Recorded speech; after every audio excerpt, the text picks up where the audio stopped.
Labor Day, so I thought it would be a good time to talk about work, talk about passion and purpose. And by your work, I just don't mean what you do to earn a living, although that certainly may be a big part of it. Your work is how you live your life, how you are in relationship, how you are with your spouse, with your children, with your parents, with your sisters, with the people you do everyday commerce with, how you are in your creative life. You know, and sometimes we earn a living to support our passion, that our passion is something else than what we go to work to earn a paycheck for. But it can also be all of that. All of that can be an expression of passion. So the idea that we're going to talk about is that passion comes when you're in alignment with the deepest meaning of who you are. That the expression that you do in any area of life, when it's in alignment with who you really are, you find that passion is there.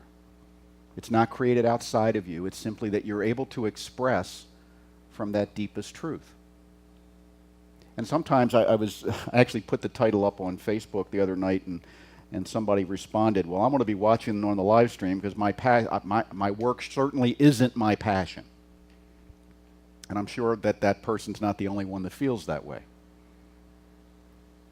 So let's just take a look down this path and see where it leads us. This little cartoon, it says, you need to put more passion into your work, but my job is boring. True, but your boredom lacks passion.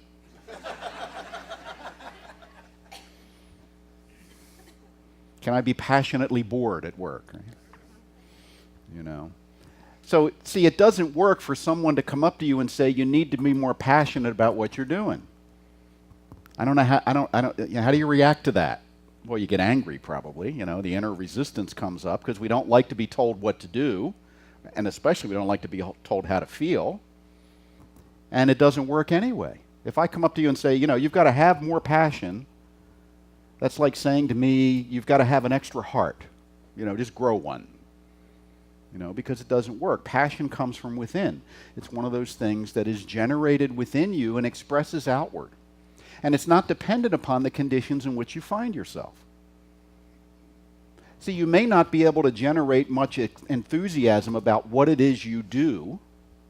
Let's say you can't see how it makes the world a better place, or whatever, something like that. But you can develop a passion for how you practice yourself or how you are in that task or in that job classification. You know, there's probably Sundays where Andy isn't all enthused about being here because he played late Saturday night. And yet, he can sit down at that keyboard and say, this is in front of me to do, and just take a small picture kind of an approach to it. Of can I be the best version of myself doing this task, even though the task itself doesn't necessarily speak to me in a big way. The question is, what stops us from being passionate about what we do and how we live our lives? I was listening to a really interesting recording from Father Thomas Keating, who's I think he's a Dominican monk. And he talks about, the set is about contemplative prayer. And he says you can't do contemplative prayer unless you understand your own psychology and get yourself psychologically healthy. And he said it begins with the idea that when we show up as a little child, the world we find ourselves entering into tends to create for us emotional discomfort. And sometimes it's very extreme. You know, there's abuse and things like that, but there's always the case of you don't get what you want when you want it. And as a little child, before you learn language, you're pretty much purely an emotional sensory being, so you know what you feel like, but you don't have language to understand it or explain it. And he says these ways of being in an emotional pattern of being wounded become energy centers in our being.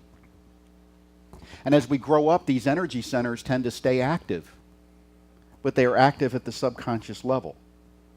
And we tend to direct our lives from these energy centers, and we're not even aware that we're doing it.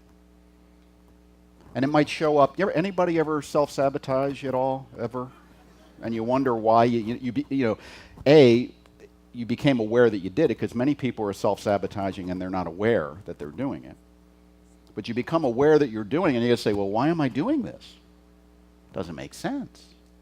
You know, do you ever have be in a conversation with somebody close to you and all of a sudden you say something that just triggers an eruption? And you say, why did I say that? It just kind of popped out. Well, that's those emotional centers within you, those energy centers that are still active, that have decided for you that you don't fit in the world. So you put yourself in situations where that becomes true, where it feels like that's true. And quite often that's what we do with our work. We put ourselves into a job situation or an employment situation or a self-employment situation that doesn't connect with who we really are. And we don't know why we do it. You know? There was a study, a friend of mine who's in business showed me this study one time. It showed that something like 86% of American workers are in the wrong job. That's a fairly high number. You know, you ever been waited on by one of the 86%? You know, they're not where they want to be. They don't know why. And it's kind of interesting. You know, we say, well, really, really good service is rare. That's because there's only a few people in the right job. And that includes CEOs, and that includes everybody. What do you mean by being in the wrong job? It means you're out of alignment. What you have to express in that job is out of alignment with who you would express if you were able to be yourself. So, you know, it can look like, you know, you're an artist and you become an accountant. Or it can look like you're an accountant and you become an artist. Or it can just look like, you know, you're a real introvert and you get a people-pleasing job.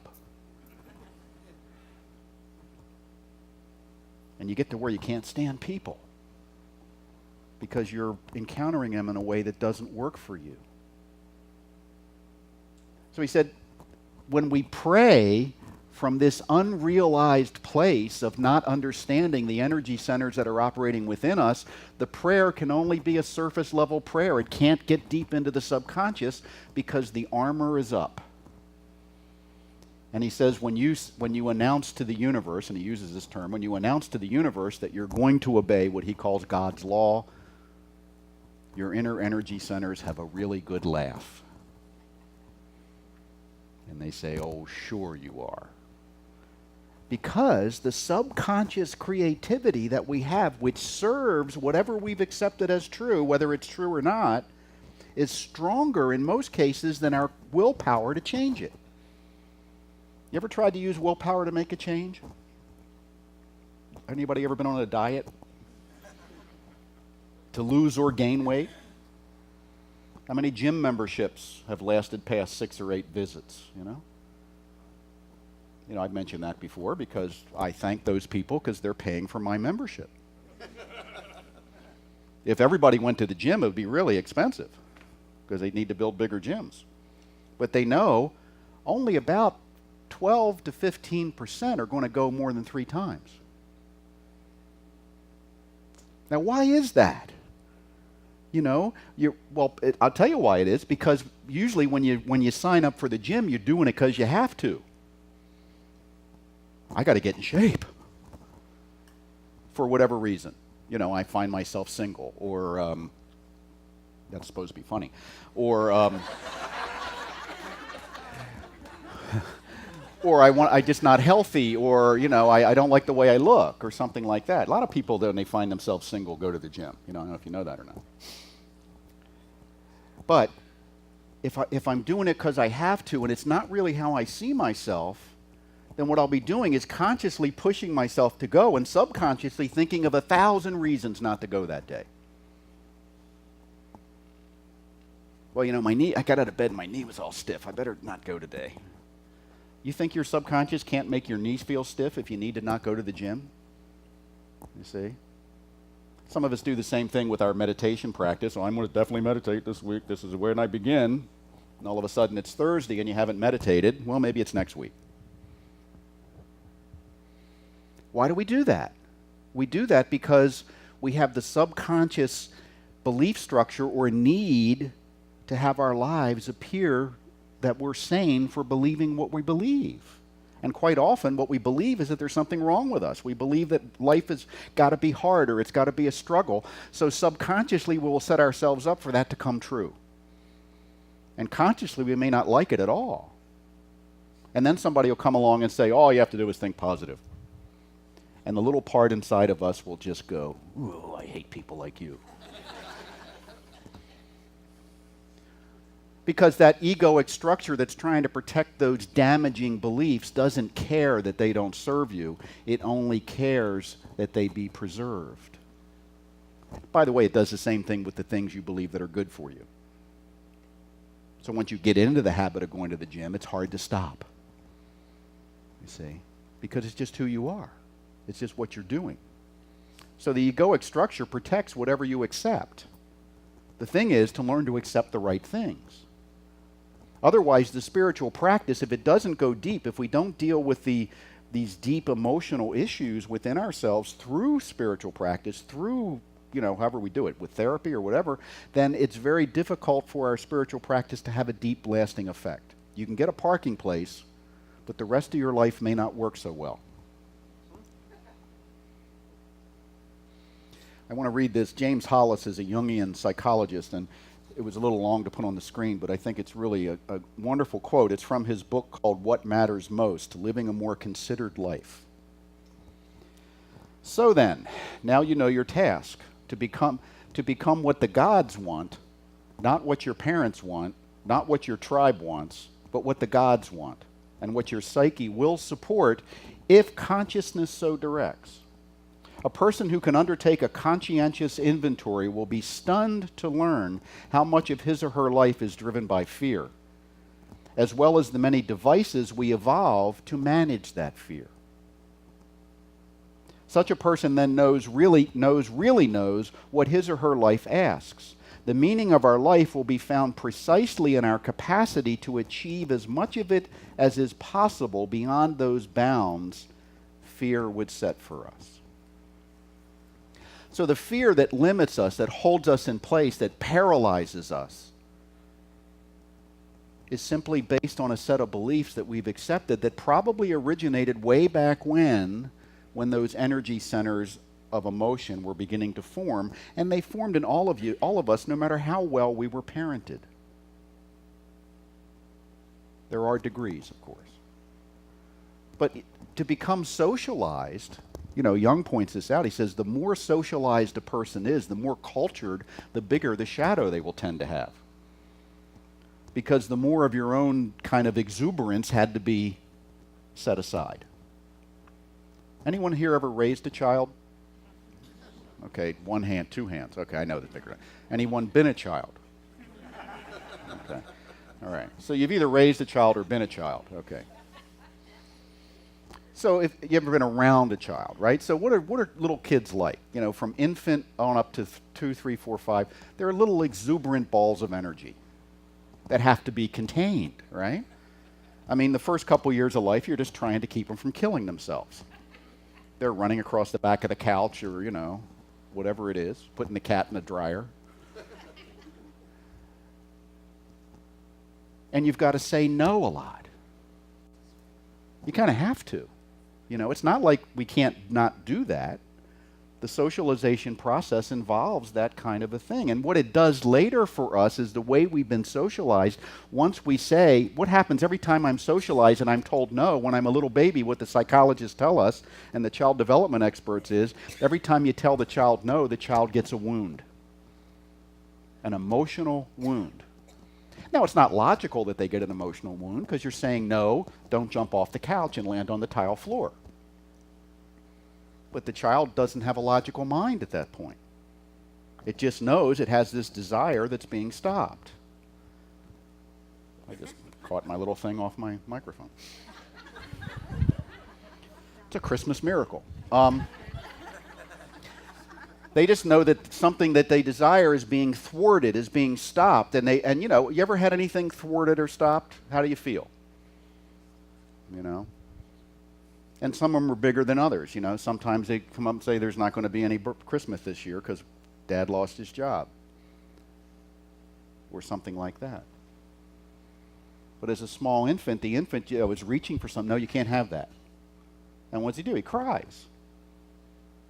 And that creates an emotional energy center, or feeds one that's already there, that says, here's what the little brain says: there's something wrong with me. These gods who are raising me don't accept that part of me. Therefore, I have to repress it. I have to shove it down and never express it, because it's painful when I do. But they don't have the psychological wherewithal how to do that in a healthy way, so they shove it down and it becomes repressed energy, it becomes shadow, and it stays active. So where does it show up? It shows up every time in life where we try to express who we are, and these emotional centers say, wait a minute, you've decided you're not that good expression of life, so let's find you a job that doesn't fit with you at all.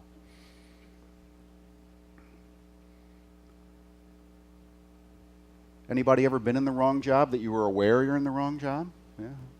How about in the wrong relationship? You're raising your hand a lot over there, buddy. Yeah.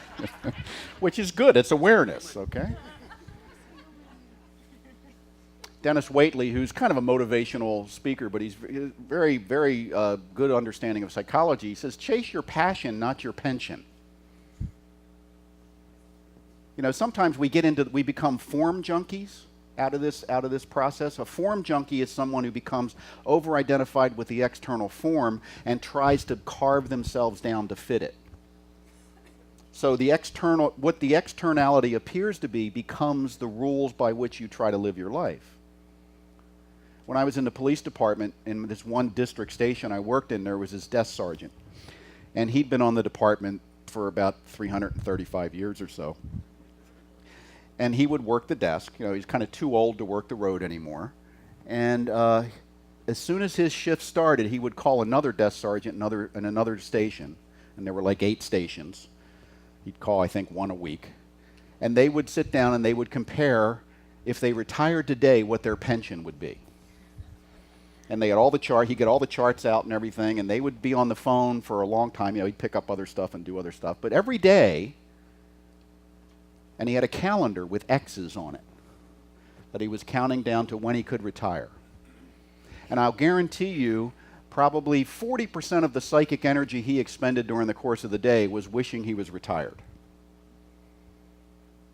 And I would say to him, hey, Sarge, why do you do that all the time? I mean, don't you know by now? He'd say, when you get to this point in your career, this is what you do. Because I'm trapped here until this date. So he says, I'm just like the guys you put in jail, looking for the day they get released. And I said, Merry Christmas, see you later, you know? But, you know, he was not the Lone Ranger in that regard. Some of us do it every week. We're just looking for Friday. So the weekend becomes a time when we have to jam in as much joy as we can, because Monday morning we have to go back to what my father used to call the salt mines. Every Monday morning, back to the salt mines. And all his buddies would go, yeah, too bad, you know. He wasn't exactly living his passion. He thought his passion was for the weekend. But the passion for the weekend isn't a true passion. That's a passion to escape from drudgery. So our lives are not about escaping from drudgery. Our lives are about creating joy, creating work that inspires us and inspires others. That's what we're here to do. And if we're not doing that, what we need to understand is when we don't feel good about what we're doing and how we're doing it, and how that's our psychology's way of letting us know we're not doing it right.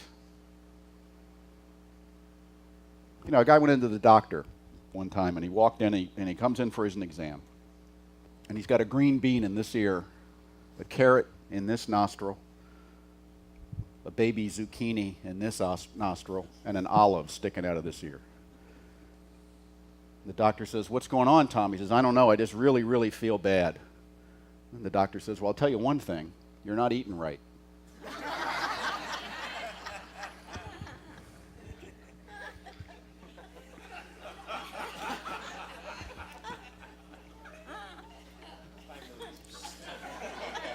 I know, it's a crappy joke, but it makes a point. Some of us aren't living right, and it's obvious to anyone that would look at us. It's obvious that we're not happy. It's obvious that we're not feeling drawn to what we're doing and the way we're doing it. And the thing is, even though we know that too, sometimes we don't know what to do about it because we think the form dictates how we respond. If I just said to that desk sergeant, you have options, he'd have said, no, I don't. The system says I have to stay here this long. Well, your option is to live every day differently between now and then, at minimum. Or you know what? If you really had integrity and you're really miserable, you'd walk away now. And take the hit of 3% or whatever it would be. And another fellow in the police department was a major, and the way the system worked then, I think they've changed it, is you got like 3% of your salary per year in pension. So it was designed, if you stayed 25 years, you got 75% of your salary in pension after that. And he was my major and a good friend of mine. I was working for him at the time. And I go walking by, so he goes, hey, Jim, what? He says, guess what? I said, what? I'm leaving tomorrow. I said, why?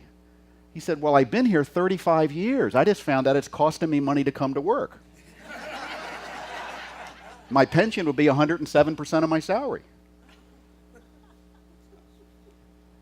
And I said, well, he said, I'd be crazy to stay here. But he liked his job, but he said, you know, I don't like it that much. But it was kind of funny that he just discovered that. He wasn't sitting there charting everything because he was engaged with what he was doing. See? This quote from Nancy Coey, who is a business consultant, says, when work, commitment, and pleasure all become one and you reach that deep well where passion lives, nothing is impossible. Nothing is impossible. And Dom Capers, who was a football coach with the Packers and other places, said, number one, and maybe the most important, find something you love. This is what he tells his players. Passion creates fuel. It creates the burning desire to do what we love till we go to bed at night. A passionate person with a little bit of talent will almost always outperform a passive person with great talent.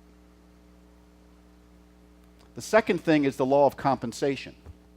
The more you give, the more you get in return. It's a simple principle, but it's amazing how many people never figure it out. See, that desk sergeant was sitting there thinking, how long till I get what I'm waiting for? Till I can walk away from here and get enough money to what I think I need. How much do I have to put up with? You know, that's like the carrot, right? You got a little farmer plowing a field and got a donkey pulling the plow, and he takes a stick and ties it to the donkey's neck with a carrot hanging down, and the donkey's all day pulling that plow thinking, boy, if I only get that carrot, I'll really be happy. And you know what happens sometimes? You get to the end of the field and the plowing's done, and the farmer goes up, cuts the string, and eats the carrot. Sorry, donkey, you don't get it. Sometimes you don't get the carrot. See? So if you're going for the carrot, and that's all you're going for, two guarantees. One guarantee is you probably won't be happy along the way because you're striving for something outside of yourself, saying that will give me what I want. And the other guarantee is that you may or may not get the carrot. So when my motivation is extrinsic, is outside of myself, I'm very likely to be out of harmony, out of alignment with my greatest truth. I won't be passionate about what I'm doing, which means I probably won't do as good a job, and I'm just not living the life I came here to live. Now, there are times when situations arise where you got to do what you got to do, as they say. Joseph Campbell's wife, Jean Erdman, was a great dancer and choreographer, but you couldn't make any money at that when you were young. So she would take a job. And she had 6 hours a day, 10 a.m. to 5 p.m. with lunch, where they practiced to be in this dance company, in the Martha Graham Dance Company. And she would get jobs outside of it. The other dancers would get jobs. And said inevitably what would happen is somebody would be pretty good at their job, and the boss come up and say, I'm going to give you a promotion, but you got to work these hours. And one by one, the dancers would drop out to get that extra 15 cents an hour or whatever it was. See, she said, I recognized I was only doing the job to let me do my art. That rehearsal time was sacred. So my passion wasn't in the jobs I did, but the jobs enabled me to live my passion. So everything we do doesn't have to be in perfect alignment with us all the time. But we have to, I think what we do to have to do, if we're going to be happy, is we have to gradually bring ourselves into at least an awareness of where we are in alignment and where we aren't. And then make some choices about how we're going to live from that. Marcus Garvey said, God and nature first made us what we are, and then out of our own created genius, we must make ourselves what we want to be. Follow always that great law. Let the sky and God be our limit and eternity our measurement. Do you let the system define you, or do you define yourself? And by the way, when you define yourself, the system doesn't like that. At least elements within it. Because you know what it is? People don't like being reminded that they're not living fully. And when you set an example of living fully, you'll encounter some resentment from those that aren't. You ever notice that with people?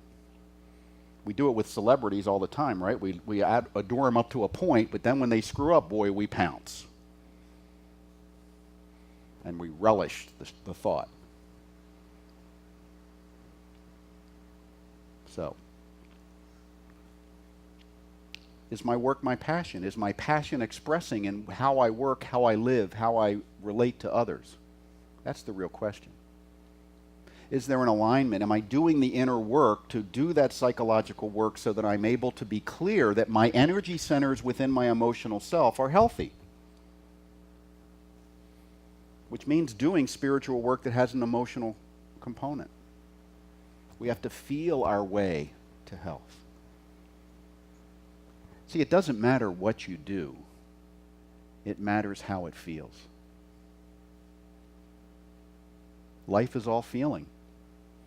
How you feel about your life, how you feel about your relationships, how you feel about your financial self, that's really what your experience of it is how you feel about it.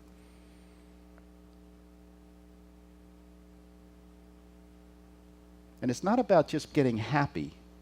It's about expressing life with meaning. Passion doesn't arise out of happiness. Happiness is a byproduct.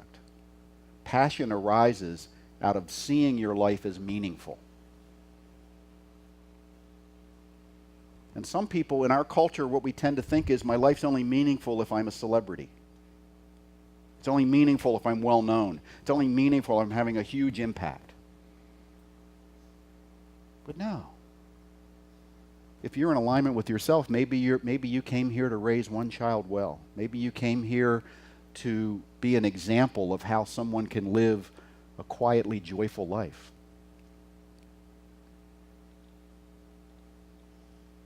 And you know inside, as Joseph Campbell says, you know when you're on the beam and you know when you're off the beam. And only you can do something about that. So this Labor Day, tomorrow, may be a good time to think about that. Who am I and how am I expressing in the world? Am I living a life that's consistent with who I came here to be? And if I feel that I'm not, rather than beat myself up about it, can I simply look for opportunities to change that expression? And one of the greatest tools you have is this teaching, the science of mind, and understanding how our mind works, because it's all about how your mind works. So that's enough. Thank you. And namaste.